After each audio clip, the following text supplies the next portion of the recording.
Whether you operate one forklift or thousands, one location or hundreds, the new My Toyota customer portal can help you optimize your operation and material handling equipment. This one-stop, free-to-use platform is designed to help you take control of your information and make smarter decisions, all at the touch of a button. Register and access your data today at my.toyotaforklift.com. That's my.toyotaforklift.com.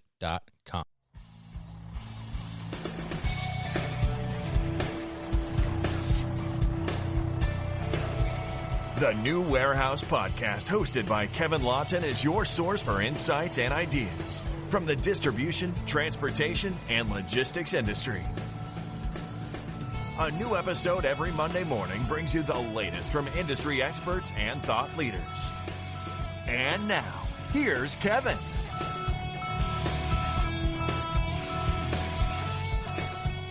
Hi, and welcome to the New Warehouse Podcast. I am your host, Kevin Lawton. On this week's episode, I am going to be joined by Ian Smith, and he is the CEO at Ware.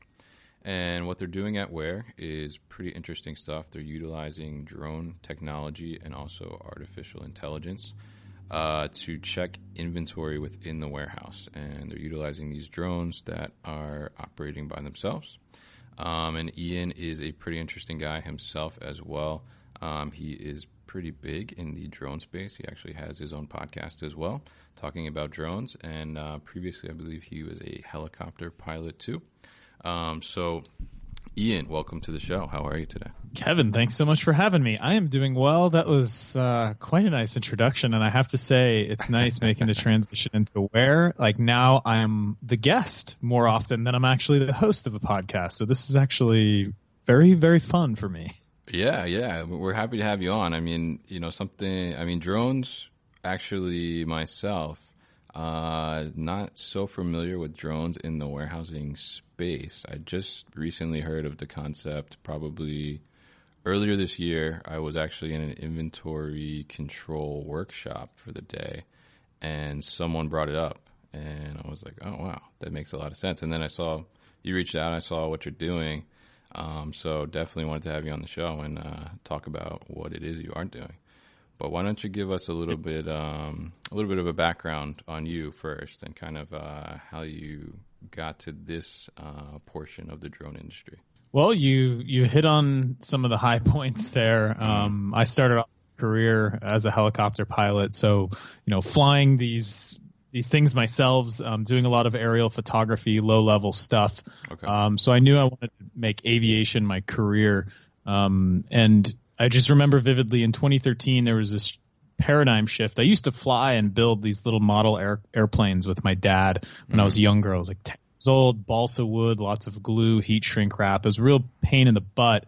If it crashes, you have to literally rebuild the thing, and it takes like hours of time. And so fast forward to 2013, and then I'm in my car at the grocery store, ready to go inside, and I hear this NPR story about drones and how people are using them, and the technology is at a point where they can provide value to businesses, but the regulations were actually it was illegal to operate a drone for commercial purposes in the U.S.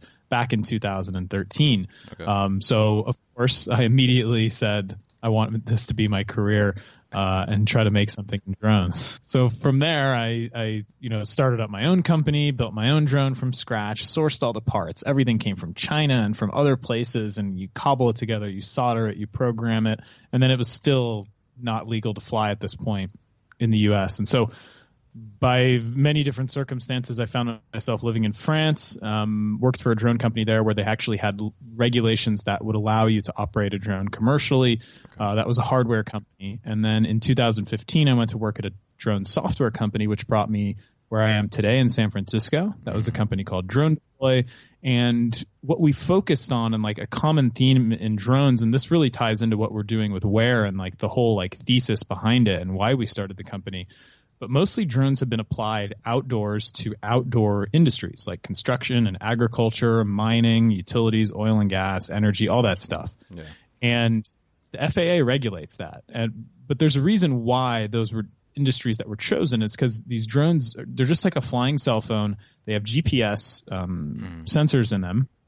And when they're outdoors, under the sky, they can get, they can position themselves in the world within a couple centimeters, like a few inches, really, with modern GPS. And so they can hover there and they can take commands and they can just do all sorts of automated things. But in indoor applications, and so, this is the New Warehouse podcast. So we're in warehouses and this is indoors and we don't have GPS. So we kind of trade the not having GPS at Ware, operating these drones indoors for not having to deal with the FAA. So inside of every single warehouse, as long as you're within four walls and under a roof, the FAA does not have jurisdiction over that airspace. And so you can fly these autonomous missions, or the drones rather, can fly them themselves inside the warehouse and not have to worry about any regulation. And the reason why we started the company now really is because the level of technology really within the past 12 months or so, you just imagine again the analogy to cell phones, like every single year they have like these huge processing power improvements, better cameras, better sensors, all kinds of stuff, better modems. And it's the same exact thing with drones. They're a commodity now. And what we noticed is that like today drones can fly indoors without GPS, and they have sophisticated vision systems on board that allow them to avoid obstacles and not collide into anything and fly safely in the absence of GPS just by using their onboard vision systems. And so really, within the last 12 months, it's possible for a company like us to exist. And so we're very thrilled about that, of course. But just being in the industry and tracking all this and then learning a lot more about supply chain logistics and warehousing and all the challenges there, that's really kind of, how I came from manned aviation, flying helicopters, all the way here to co-founding this warehouse robotics company called Ware. Interesting. So now tell us, I guess, what's the simplest way to describe Ware? So obviously it's a drone company, but what exactly is the mission of these autonomous drones that Ware puts out into the warehouses? So the mission really, and our kind of like our little quick pitch there is we deploy autonomous self-flying drones inside of warehouses to autonomously scan and track the warehouse's inventory, and that saves them a bunch of money, and then it increases their efficiency. We don't actually, and this is the thing that we keep having to say, because like obviously there's like this big tie to drones in my background and also my co-founder Joe Moster's background, but we don't consider ourselves a drone company per se. To us, the drone is just the best vehicle for the job, or the best method in which to capture the data that we need in order to process it with our basically computer vision and machine learning algorithms, our kind of AI, quote unquote. And so the drone is just a way to get that camera in an XYZ coordinate, inside the warehouse at a very, very affordable price, and in a scalable, cheap way, better than, ground robots, or, much better than stationary cameras that would have to be prohibitively expensive and, stationed all over the place. So that's like the quick pitch there. Okay, got it. So now there's other drone companies that are out there that are doing similar tasks in a way, going after inventory management and inventory control within the warehouse.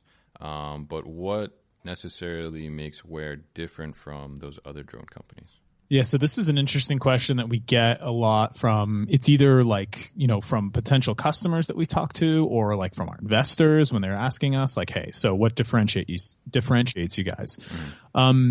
There's a few things. And to preface this, I can't say we don't know if we'd be doing this, to be honest, if there weren't already like the incumbents, like the people who've been doing it before. Okay.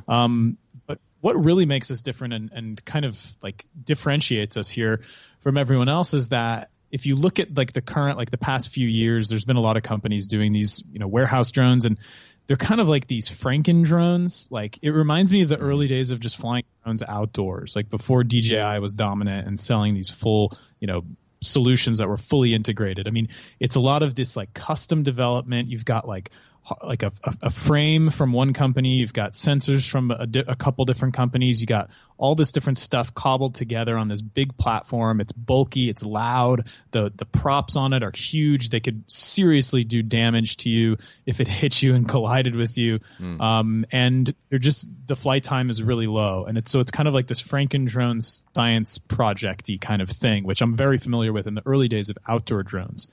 And so I was mentioning before, within the past 12 months, these, commercial off-the-shelf drones you can buy literally just online, and they'll show up to your door in a couple days. These drones are capable now to kind of do this, deploy inside a warehouse at scale safely and do the job repeatedly, very accurately. And so that's the big difference between us and these other companies, is that we don't build any hardware in-house at all. We don't touch the stuff. We've had experience, both my co-founder Joe and I, in hardware drone companies. It's really, it's hard. Hardware is hard, and it's just not scalable. There's so much to deal with, and it's capital intensive. So because we align ourselves with the best, world-class drone manufacturers that are already making these perfect platforms with APIs and SDKs we can build on top of, then it allows us to focus very, very deeply on the software and the analytics side. So all the machine learning, all the computer vision to actually get the results. Because the drone, while it's fancy and it's cool and it's like very attractive, initially to a lot of folks, it's really just a means to an end. It's like a tool. It's like a hammer or something like that. Yeah. And just using it to get the data. And so we don't need to make the drones. And that's really the thing that differentiates us. And so when you look to our deployments that we have, they're so much easier to get started. It's really quick. It's lightweight. And there's very minimal behavior change. And there's not scary scenarios where you're flying this very large, helicopter device inside these very, very narrow aisles. It doesn't make a lot of sense. So that's one of the big things there. That we think is very powerful. And we're not going to be the only people doing this, but at this point, we're taking advantage of the of the trend right now.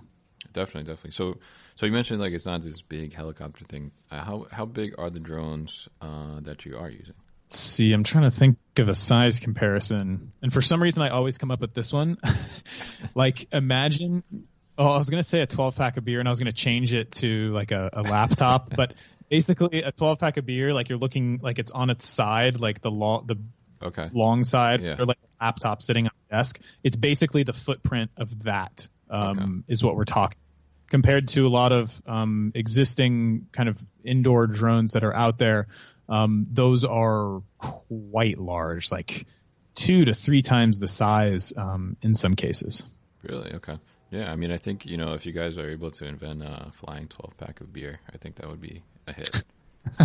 We'll probably sell more of those if we do that than the automated inventory stuff. Definitely. So you said you're using the drones off the shelf, but now, and you mentioned that they're autonomous. So how do the drones actually operate? Because I think what's interesting here is that I'm guessing because they're autonomous, you don't necessarily need to have somebody on staff that knows how to fly a drone. Is that correct?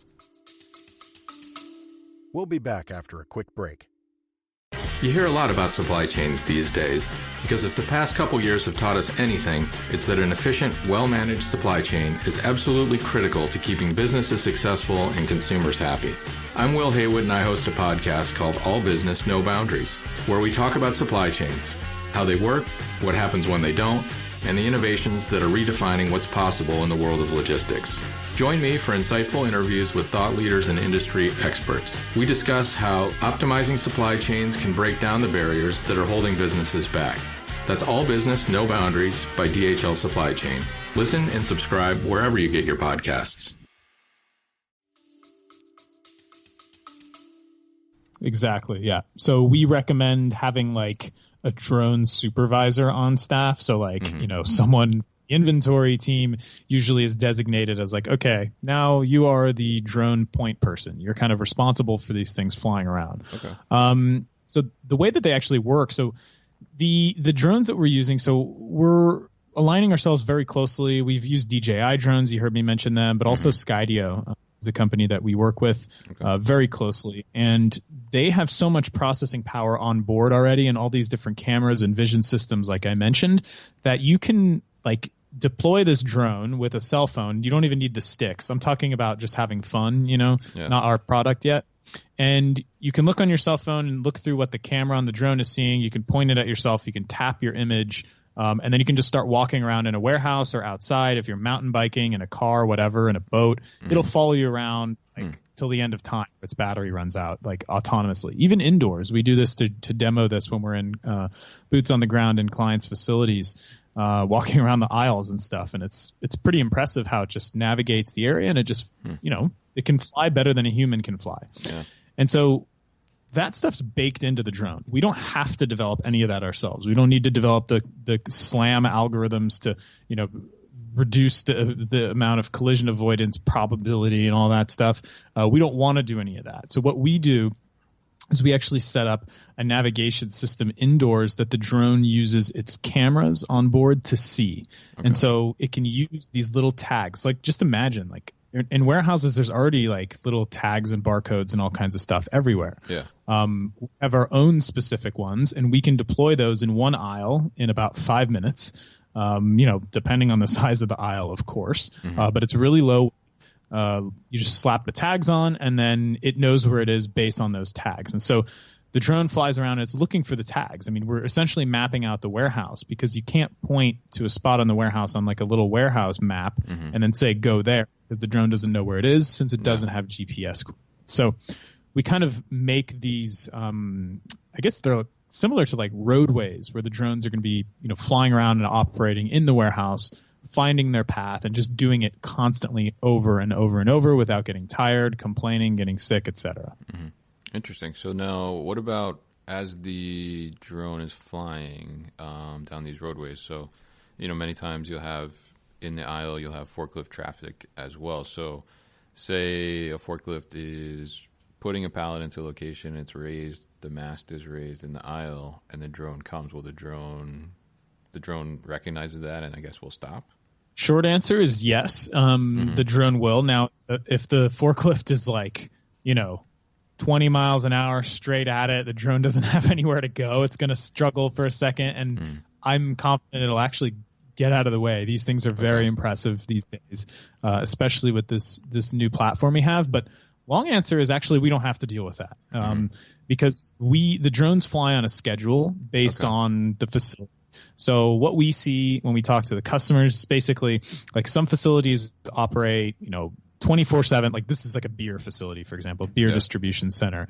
They're 24/7, 365, and some of them only close down on the weekends. So in that case, the drones wake up on like a Friday night at like 9 p.m. and then they're just flying and recharging their batteries constantly until Monday starts. The workday starts on Monday. And so in that case, there's nobody in the warehouse. There's no obstacles to have to avoid. And it's actually very, very easy for these drones to fly in that manner. Others, for example, like some of these large 3PLs, like their workday is done at like 3, 4 p.m., like local time, wherever they're at. And so that gives you basically the whole night until the next morning, 4 a.m. when people come in to start the shift. So you've got quite a bit of time there to fly and capture the data, so that we can, start processing it and then draw out all that insight, and then put it into the customer's WMS. Okay, interesting. Yeah, I was going to ask you actually if the ideal time, I guess, for these drones is like off peak, or when it's closed. So it sounds like that's the case.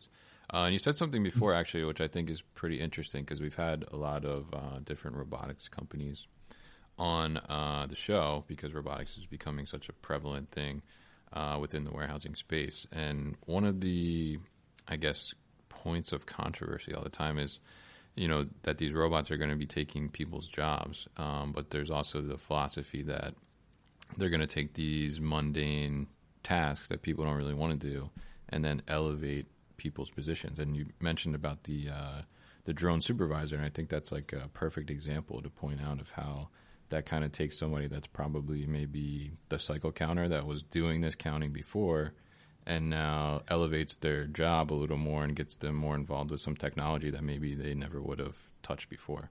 Yeah, you nailed it. I mean, that's exactly how we look at it. That's how that's also how I think it was Berkeley just released like a few weeks ago a study like literally analyzing automation in warehouses and how it's going to affect jobs. Okay. And the net was that it's taking over the task, but it's not replacing the job. It's actually going to create in the short term net new job growth to manage the machines, to make sure everything's okay. And so the way that we see it, exactly how you mentioned, people will be doing cycle counting less. First of all, nobody really wants to do cycle count. Like the cycle counting is like a necessary evil to have to do for a variety of reasons. It takes a special person to enjoy doing inventory.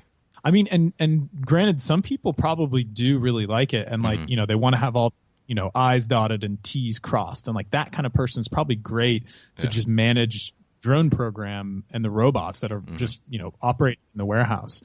What we kind of see is along with that Berkeley study is obviously nobody wants to talk about it, nobody wants to say it. People need to cut costs, that's obvious, and better ways to do things.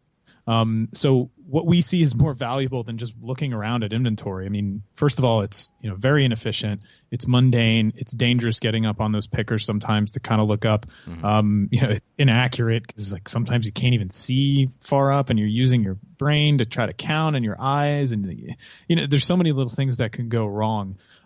So the more valuable things in the warehouses that we see and that what our customers get excited about are those people that were just walking around doing cycle counts can actually start doing things that warehouses do best. And it's like moving things around and like getting things out the door, getting things coming in, and just like increasing throughput and efficiency that way.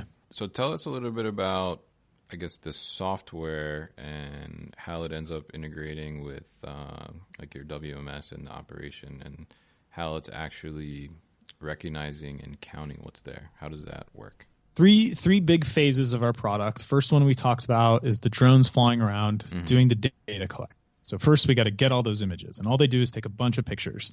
Then when the drones get back to their nest, and I don't know if I described it yet, but the drones live on these nests that charge their batteries. When they're not being used, they live on it, and then they can wake up on a schedule to achieve that true autonomy. So when everyone's gone for the day, drones wake up, do their thing, capture the data, come back to the nest, land autonomously again, and then upload that data to our servers. So this is the second part, is the data analysis.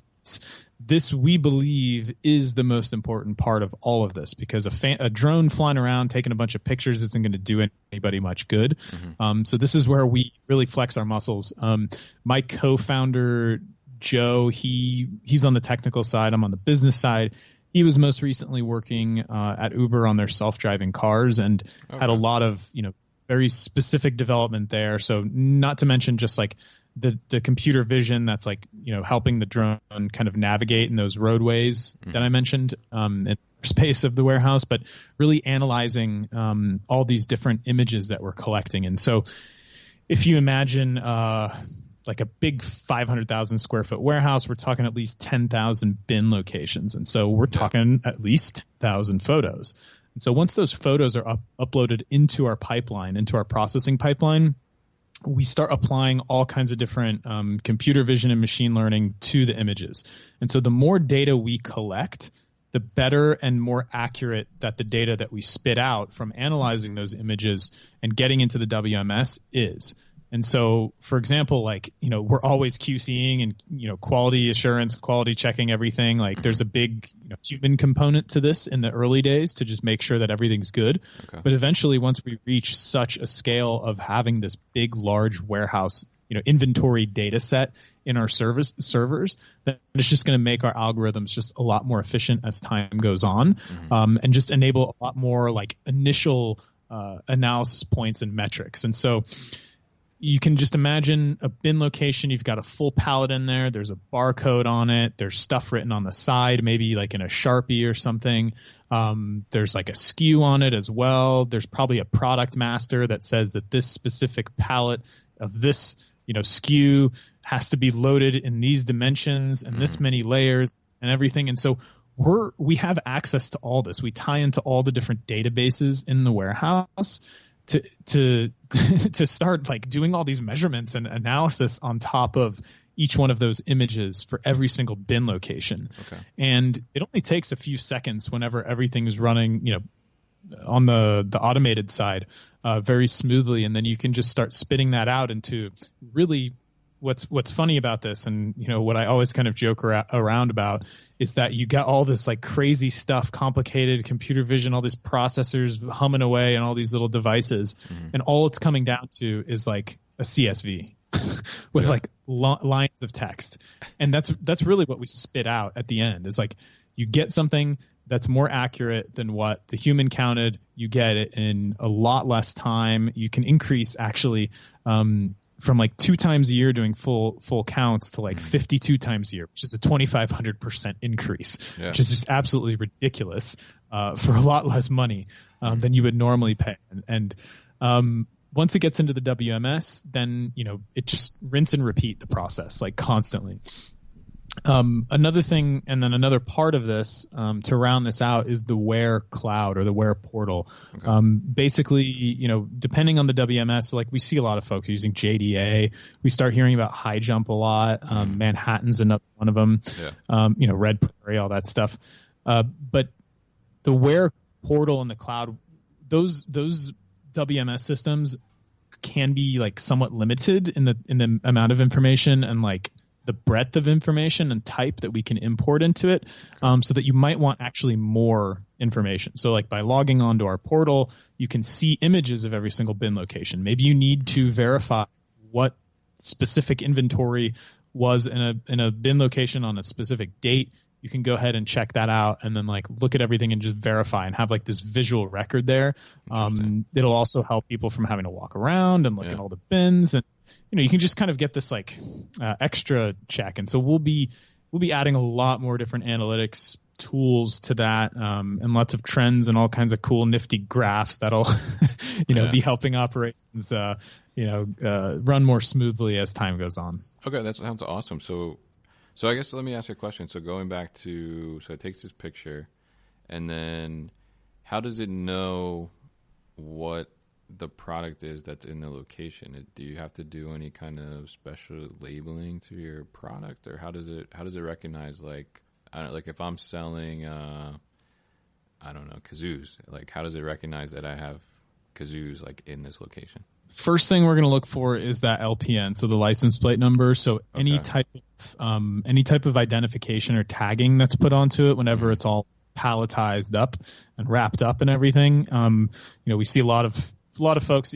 Honestly, at this point in our products, if nobody's adding that like sticker on it, then like it's not a good fit for us yet, because like they need to have a level of like consistency that we can count on in order to deliver the results. And most big 3PLs and freight forwarders and stuff are doing that pretty well. So that's the first thing we look for, and then we can we call it scanning the barcode, but we can just read the barcode or the QR code. Even anything that's written, you can transcribe that. Like anyone can do this, really. It's just called OCR. It's optical character recognition. There's open source libraries all over the internet that you can use. And basically, even if you wrote something handwritten, like if you wrote kazoos on the side in Sharpie, we'd be able to extract what you wrote and then transcribe it as text in those CSV files, basically. So based on doing that and all this other information we can grab from the images, we can start making assumptions if we don't know 100% sure. But with all the different data points, like I don't know what the statistic is, but an image, like imagine you're just scanning barcodes. Like you have one piece of information, that's it. But an image contains so much more data. We can do, if you get a pair of different images, we can do measuring on that and then actually verify the dimensions of a specific pallet without a human having to go even look at it. But all of this also falls back towards like, imagine a human, imagine you're just not convinced yet. Like you're like, oh, I don't know if I trust this automated system. Not too sure. Well, the good thing is that you'll be able to check if you want to anyways, because there will be that system of record, the visual entries of each bin location. So you can kind of check and just get like a visual there. And then if you're still unsure of what's actually there, if it was flagged as like an anomaly to check out, and the algorithm wasn't 100% sure, then you can eventually, like at the very last like resort, is like finally walking over there and just doing spot checks. But those should be few and far between. So that's how it recognizes the product. And now how does it actually count? Like it can see how many boxes are there, or how does that work? Yeah, so we can do. This is where it would be great to allow Joe to speak, but unfortunately he's not on the podcast with us. But basically, it's object segmentation within the images, and without getting super technical. One, because I don't want to butcher this, and okay, two, understandable. Because Joe would just be much more eloquent with this than I would. Really, this is where the whole machine learning aspect comes in. Okay. And so there's a whole process. So imagine you have 10,000, images of stuff on racks in a warehouse, different types of, SKUs that are just piled up. So with human power, so first you start with human power and you start drawing boxes around everything in the image that you want to count. And so let's say you're looking at a pallet from the front, you've got 10 rows on the bottom, 10 items on the bottom. And then it goes up I don't know, depending on how tall the items are, let's just say 6 items. Yeah. So there's 60 items on there. You would literally draw boxes. This would be something the client won't do. This is something that we handle behind the scenes, so the client never has to experience this. Okay. But it's basically drawing boxes and identifying things that we want to see at scale in the future and doing it at a minute, microscopic scale. And then you do that enough times and you feed it into our system that this is where the machine learning comes in, is that it's actually learning what is a box and what does this look like, and all these different scenarios and little super small changes of angles and packages and pallets and all that different stuff. And then, eventually it just continues to improve over time. And so this is why this stuff is so powerful. And really with the way that machine learning is, or the state that it's at today, you can get a pretty mature and a very high, 99%, 98% confidence rating on identifying stuff in a pretty short amount of time. We're talking, especially with the amount of data that we're gathering, probably less, definitely much less than a year, probably in a couple months, realistically. And so these are the things that we're, continuing to make more robust now. But an example of this in real world usage, it's not vision based, but there's one that's vision based. It's like Google Photos. If you use that, it learns your face, it learns your family's faces. You can, photos of me in Golden Gate Park or at the Golden Gate Bridge or something, and it'll pull up all those. It's the same exact concept there, but just this time we're applying it to warehouses. Yeah. I actually have a Google Pixel, and the Google Assistant, it creates an album. Any photos I take of my son, it knows, and it just puts every photo of my son in that album. It's pretty crazy. Yeah. It did it for my niece as well, and it had her when she was a small infant, and now she's 5 years old, and it knows that she grew up. It's kind of crazy, but it's great. It's growing with you, right? Yeah, exactly. All right, very cool. So you're talking about, the system kind of has to learn some things and maybe a couple months there, but what is the actual, I guess, physical implementation? How long does that take, and how does that work? Yeah, I mean, it's on the order of maybe a couple business days. Okay. It's one of the things and one of the reasons why drones are the best for this, as opposed to ground robots, because ground robots can't look up really, really high when everything's on the top racks. They also have to worry about traffic on the ground and things in the way. And, not every warehouse is always completely spick and span as much as we'd hope. But the way that this really works is the drone is great because it's it just flies around. I mean, so you really only need to make sure that it knows where it is. Okay. And the only thing we need to install for that are those navigation markers, basically, us setting up the drone's kind of GPS system, for lack of a better term, indoors. So the indoor navigation and localization, 5 minutes per aisle multiplied, by however many aisles there are in the warehouse. I mean, we're talking on the order of easily less than a week. I mean, in a couple business days, really. And if you wanted to start small and grow, one aisle, I mean, we can get it up and running in 5-10 minutes. What we were talking about. There's really not that many of these tags. We stick them on the actual racks themselves. Okay. And then the drone, just the way that we programmed it, it knows what to look for, and then it finds its tags, and then it's okay, cool. I'm at number 1. Let's go find number 2. Oh, I got it. Okay, cool. Number 3, here we go, and taking pictures along the way. And when you put it like that, it's like so rudimentary, but obviously all the little steps that took to get to that point with the development of this technology are pretty huge. But that's the biggest thing about integration that we see.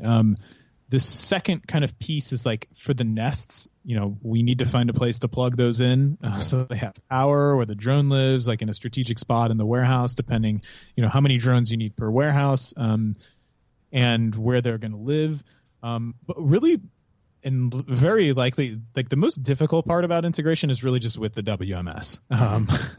There's companies that are being startups, literally that exist just to help other companies like us integrate into the WMS systems. A lot of these systems can be very proprietary. They can be old versions. I was just talking to a very, very, very, very large potential customer, that has like a version of a WMS from 2012, and like. That's kind of shocking normally because, the stuff we use most of the time is in the cloud. It's just constant, you're always on the latest version. But like, I'm sure it gets way worse than that. And it does. And I've seen it. And it's like we built a system, 2 decades ago. It's on premise. It's not cloud connected. I mean, those are the situations where we look and we say, okay, maybe this is not the best fit for us right now because that is a huge hurdle to overcome. But like, people using JDA, High Jump, Manhattan, like these kind of systems, those are a lot more straightforward. Although it does take, take some work because everyone's got their customization going on and different protocols for integration and stuffing that data in there. But we figure it out. I mean, that's like, we ask about the warehouse a little bit, like on, when we first like talk to a potential customer, but like the biggest thing we want to know is like, what is your WMS? That's like the breaking point, right? yeah. But it's, it's part of the job. And that's kind of something that we do, at the end. Like the first deliverable is like, hey, look, here's the CSV. Like, look at it, man. Does this look good? What do you think? Here's the images, and then kind of take it from there. Okay. All right, cool. So then you did mention something about, how many drones you're going to have. What is there like a rule? Like, I guess take your early example of like 500,000 square foot warehouse. How many drones should I have? That is a great question. It highly depends on, first, you mentioned it, the size of the warehouse. Then the next factor really is the frequency in which you want full counts. So if you don't care, like if you just want them, I don't know, I'm just throwing stuff out there. Like once, you want to keep doing what you're doing, but you just want to put the in the warehouse and you get it like, twice a year, 4 times a year or something. Yeah. Well, maybe that's not good. Maybe let me rephrase this. Okay. For a 100,000 square foot warehouse, we see about 2 to 3 drones if you want to get this done weekly. And the number of drones will likely reduce as time goes on because we see improvements on battery life, the technology, just the aerodynamics of the drone. Onboard processing actually takes a bit of power from the drone to know where it is and do the navigation. So as that gets more efficient with better processors, we see longer flight times. So for 100,000 square feet, you're looking at roughly, you could probably get by with 1, to be honest, but I'll just say, in order to be conservative, 2 to 3 here. Highly dependent. This is why my answer is kind of wishy-washy. Just depends on what the company wants and what they expect. So we do present that option to them. But obviously, the more drones in a warehouse, the more often you can do full counts. So for like a 500,000 square foot warehouse, you could probably for weekly full counts of 10 to 15,000 bin locations, you're looking at about anywhere from 5 to 7 drones stationed at the warehouse. And again, it all like to further cover myself here, like it all depends also on like how the warehouse operates, when is the downtime, when can we operate drones, what is their window of opportunity here. So there's like a few little factors that go into calculating this. But at the end of the day, like these things are again like a commodity. You just buy them. We build the hard part's all the software we build on top. Okay. So now I guess one question there is, so if you have, say you start out with 2 and then you decide you want to add more, does the software, I guess, share with the new drones what it's already learned? Exactly. So we would just configure the system like for a specific facility to understand, hey, you've got a new drone buddy going in here. Yeah. We might configure differently where because like each drone will essentially cover the same area each time it flies. So if you have 2 drones, covering each 50% of the warehouse, or the amount of bins in the warehouse, then you can imagine adding a third one. Then you've got 33% across the board for all 3. So you're going to kind of like, maneuver a little bit and just kind of switch around which bins, each drone kind of handles. So if you start with 2 and you add an extra one, later on down the line, or maybe a couple, then you could just, really increase the frequency of your counts, and just capture more data, process more data, and just get everything faster and faster.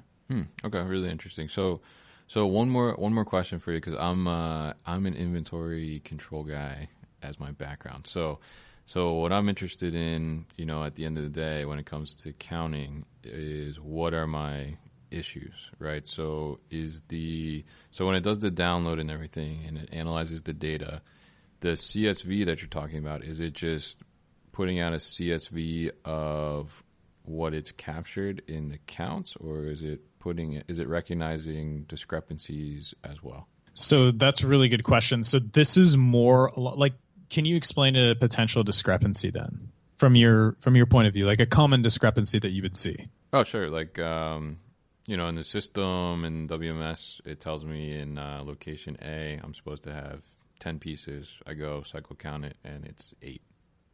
There you go. Physically. Okay, so in that case, then, from the analysis of the imagery that I mentioned previously, we're able to, tie into the different databases in the warehouse. So if there's a product master that knows specifically this kind of, this SKU on a pallet should be this height, and we're only focusing on overstock locations, so that, kind of like pigeonholes everything into being a full pallet. Okay. We can identify based on the measurements we can do with the computer vision in order to cross-reference what we're seeing with what's supposed to be there, and then we can flag that discrepancy. And then so the workflow there would be, maybe you come in to work the next morning, and then you have like an alert in your inbox, or you log the system, and it says, hey, we've got like 6 or 7 discrepancies. Can you just run through these real quick? You click on them, and then you just like can see some images of the bin, and then you can either verify or kind of like, you can either accept the discrepancy and like say, okay, yeah, this is a discrepancy, or you can look in and say, oh, actually, this was loaded in a really weird pyramid style or something that's not to spec, but like it looks good because I can just manually count. And so that's the base level where we're starting there, and we're going to get more sophisticated as time goes on, as we gather more data across the whole, the whole ecosystem of warehouses, and then we develop, more of these different kind of specific metrics and analytics that we'll be looking at. Okay. All right. Very interesting. So to kind of learn that and grow, I guess, as it finds out. So, and then you can kind of do your research from there. Okay. I get that. So really, really cool stuff. Ian, I'm so happy you could be on the show. I was actually really, really interested in this topic, so I'm happy we could find out more about it. But why don't you tell the listeners how they can find out more about Ware and you as well, if they want to connect with you? Wonderful. Yeah. So if you're interested, just check out our website first. It's just at www.getware.com. That's GETWARE. You can just shoot us an email too. I mean, on there, you'll see a video. You can shoot us an email at info@getware.com, or just ping me directly, Ian@getware.com. It's IAN. Always happy to talk about the technology, to learn about different operations out there, get on site for a demo, and yeah, it's been really cool. Kevin, I hope I gave a good enough description of the technology for you and the listeners, and really looking forward to hearing from some folks who are interested in this. So thanks a bunch. Yeah, definitely. I'm happy to have you on, and thank you so much for joining the New Warehouse Podcast. You've been listening to the New Warehouse Podcast with Kevin Lawton. Subscribe and check us out online at thenewwarehouse.com.